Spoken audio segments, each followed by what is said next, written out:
আপনি হাজি, সভাপতি, মুহাক্কিক, মুহাদ্দিস, আপনি বড় জাস্টিস, ওসি, ডিসি, এসপি, কিন্তু নিজের এলাকার ইমামের প্রতি সম্মান করেন নাই, মুয়াজ্জিনের দায়িত্বের প্রতি আপনি সুদৃষ্টি রাখেন নাই, জুলুম করেছেন।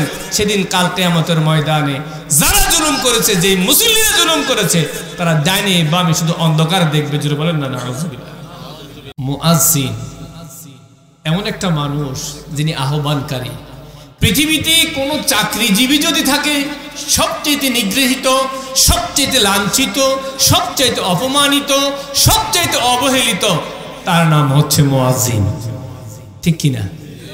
আপনি মসজিদে আসবেন, মসজিদে বালু দেখছেন, এ মুয়াজ্জিন সাহেব এগুলো বালু কেন? বলেন তো, মুয়াজ্জিন সাহেব কি বালু সরানোর দায়িত্ব না আজান দেওয়ার দায়িত্ব? বালু সরানোর দায়িত্ব তো সকলের। মসজিদ কি শুধু মুয়াজ্জিন সাহেবের না, সকল মুসলমানের? কিন্তু আপনি যখন বালু দেখেন, ময়লা দেখেন, কোনো টিকটিকি সব কোনো কিছু বিষটা দেখেন, আপনি সরাসরি মুয়াজ্জিনকে নক করেন। আল্লাহ কি আপনাকে বিবেক দেন? আপনি সরাইতে পারেন না, মুয়াজ্জিন সাহেবকে নক করে আপনি বুঝাচ্ছেন এগুলো মুয়াজ্জিনের দায়িত্ব। কাল কিয়ামতের ময়দানে আমি আপনি আসামি হয়ে যাব।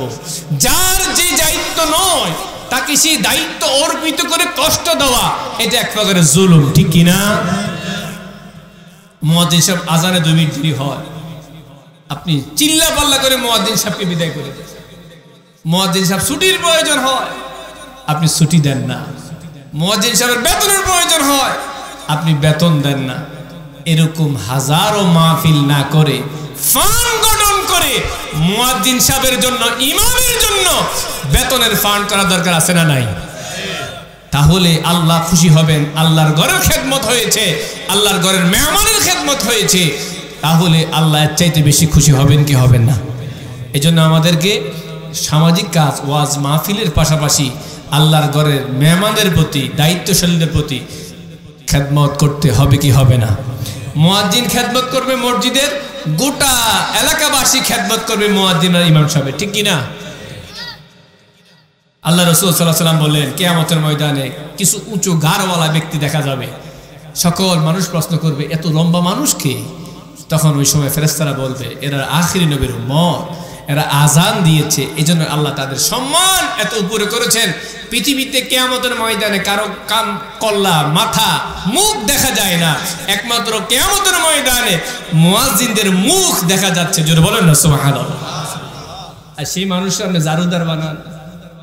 নিয়োগ দেওয়ার সময় আমরা বলছেন, যার আপনি শুধু আজান দিবেন, সকালে মুক্তব পড়ান, বাথরুম, মসজিদের টয়লেট পরিষ্কার করান, মসজিদের মধ্যে ঝাড়ু দেওয়ান।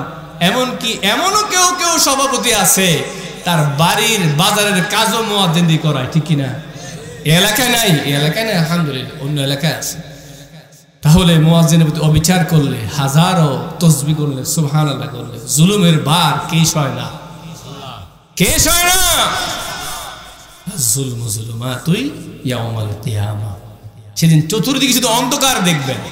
আপনি হাজি, সভাপতি, মুহাক্কিক, মুহাদ্দিস, আপনি বড় জাস্টিস, ওসি, ডিসি, এসপি, কিন্তু নিজের এলাকার ইমামের প্রতি সম্মান করেন নাই, মুয়াজ্জিনের দায়িত্বের প্রতি আপনি সুদৃষ্টি রাখেন নাই, জুলুম করেছেন। সেদিন কাল কিয়ামতের ময়দানে যারা জুলুম করেছে, যে মুসল্লিরা জুলুম করেছে, তারা ডাইনে বামে শুধু অন্ধকার দেখবে। জুড়ে বলেন না নাউযুবিল্লাহ। তাহলে দুটো মেসেজ, একটা হলো শীতার্থ মানুষকে সাহায্য করা, আরেকটা হলো মুয়াজ্জিনের হক, তার যে দায়িত্ব, ওই দায়িত্ব দিবেন। বাড়তি দায়িত্ব দেওয়া ওর প্রতি দায়িত্ব নয়। প্রত্যেকটা মসজিদের নিয়ম ছিল, রাসূল সাল্লাল্লাহু আলাইহি ওয়াসাল্লামের সময় নিয়ম ছিল, মসজিদের জারুদার, মসজিদের খাদেম আলাদা, এটা মুয়াজ্জিনের দায়িত্ব নয়। আল্লাহ যেন আমাদেরকে ইসলাম বোঝার তৌফিক দেয়। সকলে বলেন আমিন।